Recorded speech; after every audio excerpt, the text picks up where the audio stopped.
शुरू अल्लाह ताला के बबरकत नाम से जो बड़ा मेहरबान निहायत रहम वाला है। अस्सलाम वालेकुम, मैं ज़ैन अली हादी टीवी ऑफिशियल से एक नए व्लॉग के साथ। सुना जा रहा है कि सदर आरिफ अलवी साहब इलेक्शन की तारीख का ऐलान करने वाले हैं और सुना ये भी जा रहा है कि सदर आरिफ अलवी साहब जो सा है इलेक्शन की तारीख का ऐलान अगले चंद घंटों में या चंद दिनों में कर देंगे। अब चंद घंटों का जिक्र इसलिए किया गया है कि आज ऐवान सदर में एक अहम मीटिंग हुई और उस मीटिंग के बाद ये चर्चा होना शुरू हो गई कि सदर आरिफ अलवी साहब आज ही इलेक्शन की तारीख का ऐलान कर देंगे। लेकिन बाद में चंद वजूहात की बुनियाद पर ये जो इलेक्शन की तारीख का ऐलान करना था उसे डिले कर दिया गया। लेकिन सवाल ये पैदा होता है कि अगर सदर आरिफ अलवी साहब इलेक्शन की तारीख का ऐलान कर देते हैं तो क्या इलेक्शन कमीशन इलेक्शन करवा देगा? और अगर इलेक्शन कमीशन ने इलेक्शन करवाने से इनकार कर दिया तो आपको पता है कि मुल्क में एक नया आइनी बहरान पैदा हो जाएगा और ये जो केस है ये अदालत में चला जाएगा और फिर अदालत ही फैसला करेगी कि इलेक्शन कमीशन फैसला कर सकता है इलेक्शन का या सदर फैसला कर सकता है। आपको पता होगा इससे पहले भी सदर आरिफ अलवी ने इलेक्शन की तारीख देने के लिए इलेक्शन कमीशन को बुलाया था, जिस पर इलेक्शन कमीशन ने आने से साफ साफ इनकार कर दिया था और इलेक्शन कमीशन ने कहा था कि आप हमें बुलाने के मजाज नहीं हैं और आप हमें नहीं बुला सकते इलेक्शन की तारीख देने के लिए। और इस सिलसिले में जो हमारे मुल्क की जो दो बड़ी शख्सियात हैं इनकी मुलाकात हुई थी सदर आरिफ अलवी साहब के साथ और उसके बाद सुनने में आया था कि मामलात इनके आपस में सुलझ चुके हैं और उसके बाद सदर आरिफ अलवी साहब ने भी जो सी है वो डेट नहीं दी इलेक्शन की। और इससे पहले सुना जा रहा था कि सदर आरिफ अलवी साहब 3-4 दिन में इलेक्शन की डेट का ऐलान करने वाले हैं। लेकिन सवाल ये पैदा होता है कि सदर साहब के बुलाने के बावजूद इलेक्शन कमीशन सदर साहब के पास क्यों नहीं गए? तो इसका जवाब ये है कि पीडीएम की जो 13 जमातें थीं इन्होंने अपने जाने से पहले एक करारदाद पेश की और उसको मंजूर किया और उसको आइन का हिस्सा बनाया। और वो करारदाद ये थी जी कि इलेक्शन कमीशन खुद मुख्तार है और वो खुद ही इलेक्शन की डेट देगा। और आप ये देखें कि पीडीएम की जो 13 जमातें थी इन्होंने एक और फैसला भी किया। इन्होंने इलेक्शन कमीशन के साथ मिलकर एक गेम की और इन्होंने इलेक्शन कमीशन को मिलाकर ये कहा कि आप पहले मरदमशुमारी दोबारा करवाएं और दोबारा हल्का बनिए हों और फिर आप इलेक्शन करवाना। तो आप ये देखें कि अगर दोबारा मरदमशुमारी होती है और दोबारा हल्का बनी होती हैं तो इलेक्शन 90 रोज़ में कभी भी नहीं हो सकते। ये इलेक्शन कम अज़ कम 6 से 7 माह डिले हो जाएंगे।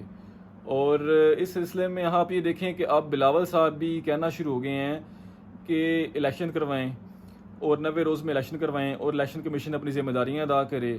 तो बिलावल भुट्टो से ये पूछें और जरदारी साहब से ये पूछा जाए कि आप ही ने तो इलेक्शन कमीशन से कहा था और आप ही ने तो उन्हें पाबंद किया है कि पहले मरदमशुमारी हो और उसके बाद इलेक्शन करवाए जाएँ।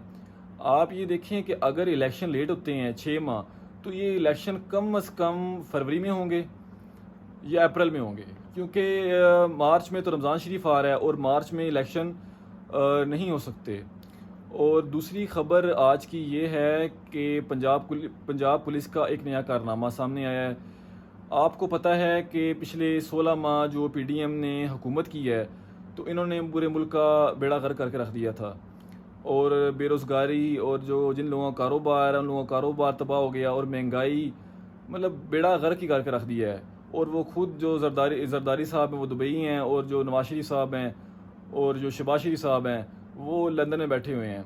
तो पुलिस ने जो वारदातें, क्योंकि 16 माह उन्होंने हुकूमत की तो बहुत ज़्यादा हालात ख़राब हो चुके हैं मुल्क के, तो उसकी वजह से चोरी डकैती और वारदातें बहुत ज़्यादा शुरू हो चुकी हैं। तो पुलिस ने इन वारदातों को रोकने के लिए एक नया काम किया है और वो काम ये किया है कि पुलिस ने बैंकों के बाहर पोस्टर लगाना शुरू कर दिए हैं और उन पोस्टर्स पे लिखा है कि अगर कोई शख्स बैंक से 5 लाख रुपया या 10 लाख रुपया निकलवाता है तो वो पहले पुलिस को इतला करे, तो वो जो पुलिस है वो उसे घर तक छोड़ के आएगी या उसे पुलिस सिक्योरिटी देगी। आप ये देखें कि एक इलाके से अगर 1000 बंदा बैंक से पैसे निकलवाता है मिसाल के तौर पर, तो वो क्या 1000 बंदा उस इलाके के थाने में फ़ोन करेगा और बताएगा जी हमने पैसे निकलवा लिए हैं और आप हमें सिक्योरिटी दें। और पैसे भी कितने हैं जी कि 5 लाख रुपया। ये अगर आप इंटरनेशनल तौर पर देखें तो ये $1600 भी नहीं बनते। मतलब इतनी बड़ी अमाउंट भी नहीं है कि आप उसे सिक्योरिटी दे रहे हैं।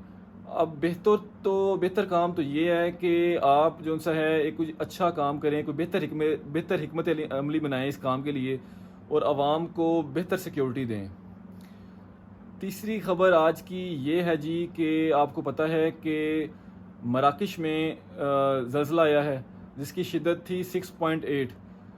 तो उसमें कम से कम 2000 बंदा हलाक हो चुका है और 2000 से ज़्यादा की ही तलात हैं। ये तो सरकारी बातें होती हैं जी कि 2000 है, वैसे तो इससे कहीं ज़्यादा होगा। और आपको ये बताता चलूँ कि जो मराकश है ये मुस्लिम कंट्री है। तो अल्लाह ताला से दुआ है कि अल्लाह ताला इनकी मग़फ़िरत करे और इनके दर्जात को बुलंद करे। और आज की आखिरी ख़बर ये है जी कि पाकिस्तान और इंडिया का मैच हुआ है जिसमें पाकिस्तान टॉस जीता और पाकिस्तान ने इंडिया को पहले बैटिंग का मौका दिया। पिच तो पहले बॉलिंग के लिए ही बड़ी अच्छी साजगार थी और कमेंटेटर भी कह रहे थे कि पाकिस्तान को पहले बॉलिंग ही करनी चाहिए। तो पाकिस्तान ने पहले बॉलिंग ही की। तो आप ये देखें कि इंडिया ने पिच अच्छी होने के बावजूद बॉलिंग के लिए इंडिया ने एक अच्छी बैटिंग की और एक अच्छा स्कोर सेट किया। फिर जब पाकिस्तान की बैटिंग आई तो पाकिस्तान की पुअर परफॉर्मेंस की वजह से बहुत बुरी तरह पाकिस्तान को शिकस्त हुई है। पाकिस्तान ने टोटल मेरा ख्याल 150 स्कोर भी पाकिस्तान ने नहीं बनाया और 228 रन्स के हदफ से पाकिस्तान हार चुका है। तो इसे कहते हैं जी ओवर कॉन्फिडेंस का बुरा नतीजा। तो हम जब छोटी छोटी टीमों से खेलते हैं तो हम ओवर कॉन्फिडेंट हो जाते हैं और हम कहते हैं जी हम नंबर 1 हैं और बाकी टीमें सब हमसे छोटी हैं और नीचे हैं। तो हमें ओवर कॉन्फिडेंट नहीं होना चाहिए और एक अच्छे खेल का मुजाहरा करना चाहिए। चलिए जी, आज के लिए इतना ही। मिलते हैं अपने अगले व्लॉग में कुछ नई बातों के साथ। तब तक के लिए इजाज़त दीजिए। अल्लाह हाफिज़।